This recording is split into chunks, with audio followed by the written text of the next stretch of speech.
it turns out that you cannot uh, do heroin and drink and take um, various anxiety medications 10 times the dosage that is recommended and live. And I got to watch that happen. I held her while it happened. And we were locked in a room, and the people in that house would not let us call the cops. And she died on that floor. And I freaked the fuck out, bro. Um, I got beaten up by 4 or 5 people after that happened because they thought I was going to talk. I didn't want to talk. I wanted to douse that house in gasoline and light that bastard up with everybody in it. And I have a question in regards to all that because it's just every former member, anybody in that space I've known, there's horror stories like this. Like there's violence behind the scenes, not just at the protests and riots, like you're explaining. And a lot of Oh, yeah. people have been in fear for their lives. And one of those people is who guy I speak about on the channel named Tom, who would have been the first ex-Antifa member to speak on here, but did not work out well. I would encourage people to go back and listen to that. I'm probably going to retell the story in depth here soon before the end of the channel. But he's talking about all these brutal fights, almost killing a active Antifa member with his bare hands. But one thing that he was very keen to tell me and very much worried about that he was trying to get out was the cartel connections to Antifa Yeah. and how they're weaponizing the drug trade and using them. I don't know how much That's of that am I speaking oh, about you've heard of, but does that ring true to you? Do you think there could be any truth to that?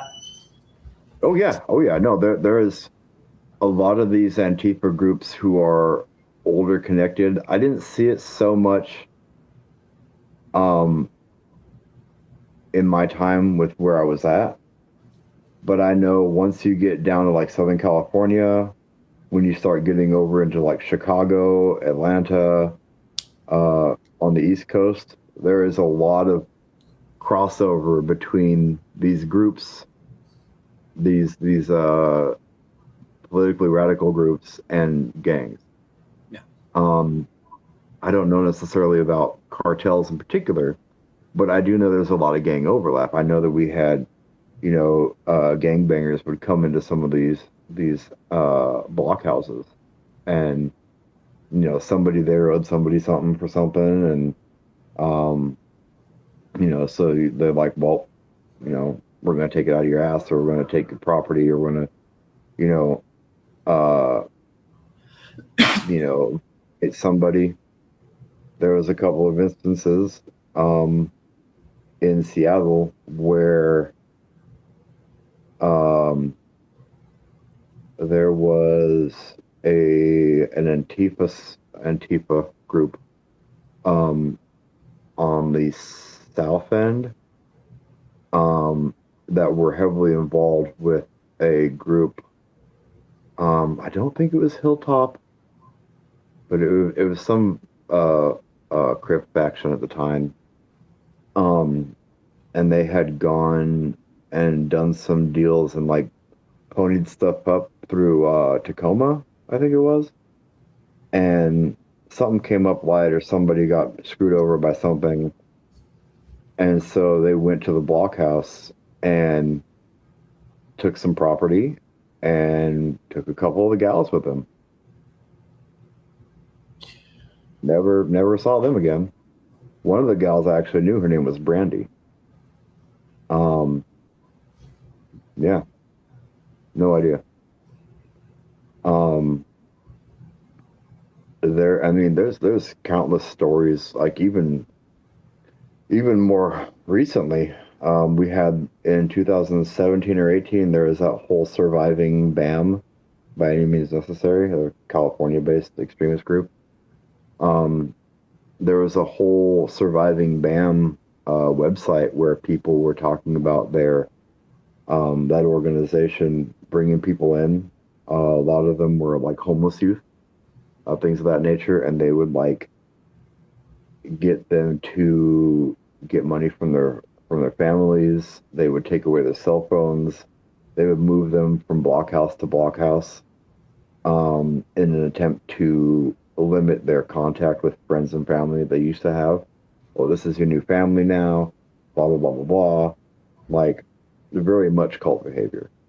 Um, and the drugs and degradation were always to a degree or one degree or another part and parcel. Um, and as bad as it was, and as much as I saw it, being a guy, like I'm sure it was much worse for the ladies. Um, Absolutely. there was a few straight edge guys that I made friends with, and that was kind of probably the only reason that I didn't get so involved with a lot of the heavier drug use and stuff like that. But there was a forget I forget what their name was, but um, it was there was a couple of gals that I ended up staying with for a while when I was homeless. One of them was a trans lady, and this other one was she used to be a prostitute. Now she's just a stripper. Um, but they let me crash on their couch for like a couple months, and no, we'll take care of you, honey, baby, all this stuff. Right? I was probably like maybe around that same time, 15 years old or so. Um, and the the one of the straight edge kids was the the son of the person who's now a trans woman, right? God, I forget their name, but super solid, right? Super cool. And their influence and hanging out with them and them kind of filling me in on what was really going on was probably one of the bigger reasons I didn't get let, but I didn't slide into some of the more nefarious aspects of being involved with these cliques and these groups. Kind of like they're just trying to protect you. They're like, hey, you don't know how bad it gets on these streets. Just stay away from it. Come out, hang out here. No, you're still going to get involved in shit, but don't be doing that. Well, it was funny because the first when I showed up there, I was with her son and her son. God, it's so crazy. Um, but I was with their son, and um, you know, we hung out there for the weekend, and then he left to go and stay with his biological mom, and his dad. God, it's so ridiculous. Was like, hey, like they told me that you're homeless, and you're staying in a group home, and you're staying under a bridge out by a Taco Bell. Um, you can stay here for a while, and this, that, and the third. And while I was living with them, they kind of filled me in on some of the this and that and the third that was really going on, right? What are you doing out here with these folks? What have you gotten into? Have you ever done any heroin? Because heroin was a big deal back in the day. All this kind of thing. And they kind of lined me up. And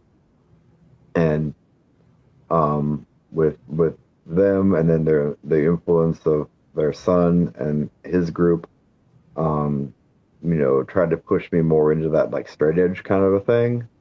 Um, which I understood at the time, and I was like, yeah, that's because I saw so many of my friends falling into drugs and alcohol at such a young age. I was like, oh yeah, that's the thing to do, right? So you know,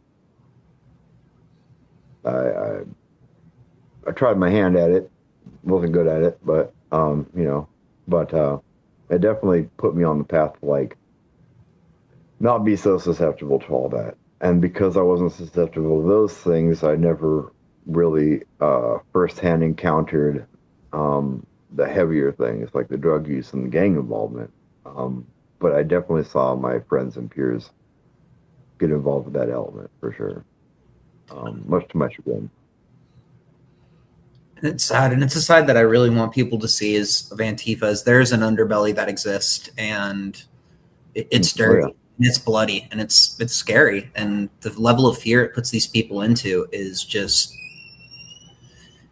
a lot of these people have done a lot of terrible things, but some of the things that happen afterwards, I'll say that even some of the worst people I met in Antifa don't deserve some of the shit that happened to them. Like, no one should have been put in the situation to begin with, but like when it gets to the point of like getting pistol whipped and gang stalked and all this shit under the sun, it's gone too far.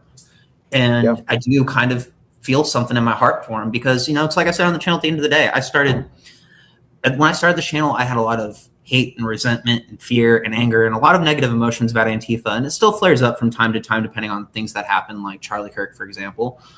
But I've come to realize that I do this because I love them and that their stories break my fucking heart. And that's an aspect anyone that in that. that's an aspect they'll never understand. And even if they understand it, they'll never admit to its grace. That's the same reason that I oppose things like a lot of the gender ideology stuff that's coming out. It's not because I have a hatred for people that feel uncomfortable in their bodies or whatever. It's because I know how that is manipulated by politically, medically, therapeutically, and these people through things like um, you know affirmation care mandatory are being funneled down pathways that maybe aren't actually where they should be going. And if we ignore that, then we're allowing harm. And if we allow harm, then where is our duty of care really manifesting? Not. We're no better than if we turned a blind eye to the whole damn thing. And for a lot of these special interest groups, it would be more convenient for them if we did. And the outcome would be more harm is created, more abuse is created, more people are led down the primrose path that ruins their lives, ruins their relationships, ruins their families. And the people behind them, the rat kings, that, they wouldn't have it any other way. Because they're not invested, they don't care. Because to them, the issue is never the issue. The issue is always the revolution. And so, to that end, they act in the most accelerationist manner they can on the macro and micro level of interpersonal relations, social relations. And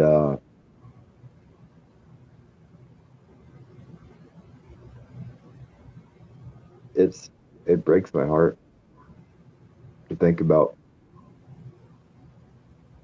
the amount of people that I know who have had their lives wrecked, ruined.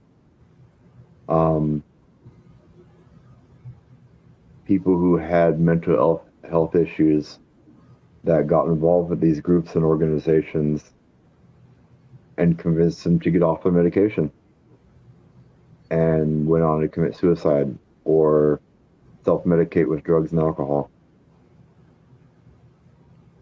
Why? To what end?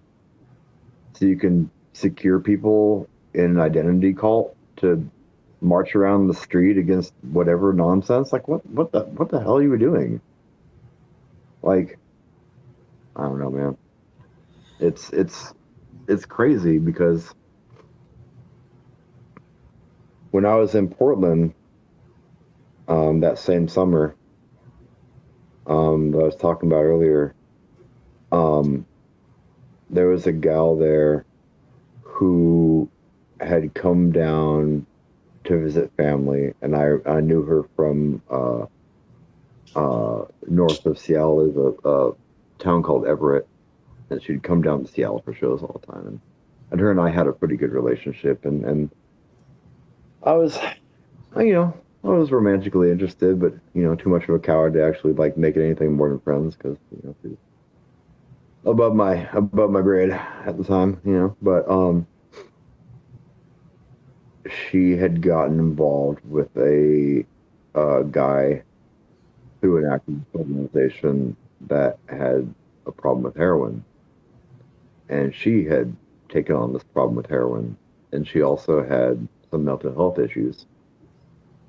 Um, it turns out that you cannot uh, do heroin and drink and take um, various anxiety medications 10 times the dosage that is recommended and live. And I got to watch that happen. I held her while it happened. And we were locked in a room, and the people in that house would not let us call the cops. And she died on that floor. And I freaked the fuck out, bro. I got beaten up by 4 or 5 people after that happened because they thought I was going to talk. I didn't want to talk. I wanted to douse that house in gasoline and light that bastard up with everybody in it.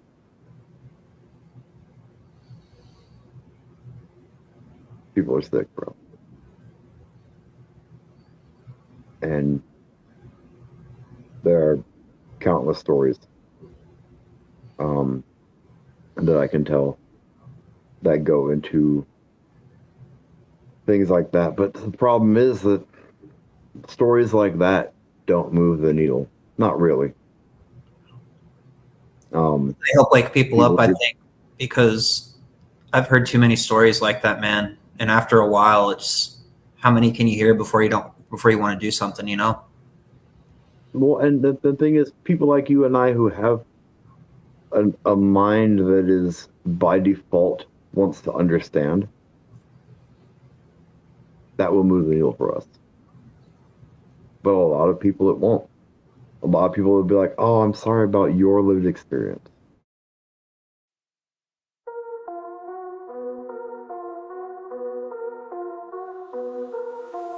Time on the job, in the shadows, no applause. Slipping bills to the rebels with Molotovs. Eyes like sirens, pupils burning red in the riot smoke. Saw the faces of the dead. Concrete jungle secrets under the vines. A ghost whispered truth that melted his spine. They watching, they creeping. Time ain't been sleeping. Knocking on the door, maybe just the floor creaking. Paranoia deep in his veins. Tom drowning in a bottle, numbing the pain. Syringe in his hand, veins sing sad songs. Every shadow's a villain, every knock feels wrong. Whispers in alleys, shadows stretch long. Tom's name on their lips, the gang's got him strong. Fluorescent buzz, neon dripping off walls. The city's teeth bite, deep the empire falls. He saw too much, now his breath comes shallow. Running through streets where the city swallows. A kingpin's pawn, revolution's fuel. Tom played the game, now the gang plays cruel. They watching, they creeping. Tom ain't been sleeping. Knocking on the door, maybe just the floor creaking. Paranoia deep in his veins.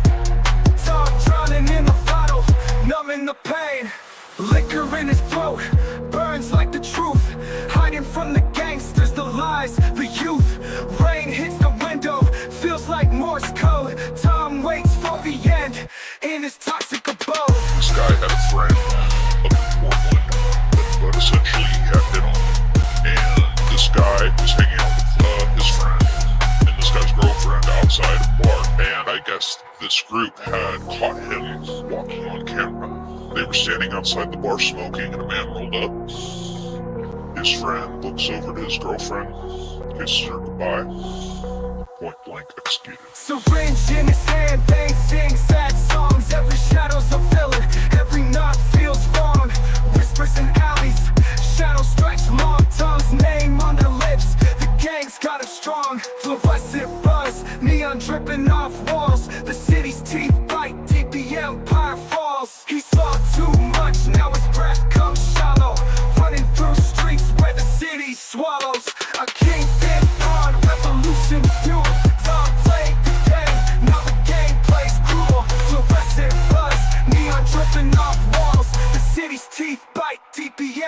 falls. Liquor in his throat, burns like the truth. Hiding from the gangsters, the lies, the youth. The rain hits the window, feels like Morse code. Tom waits for the end in his toxic abode.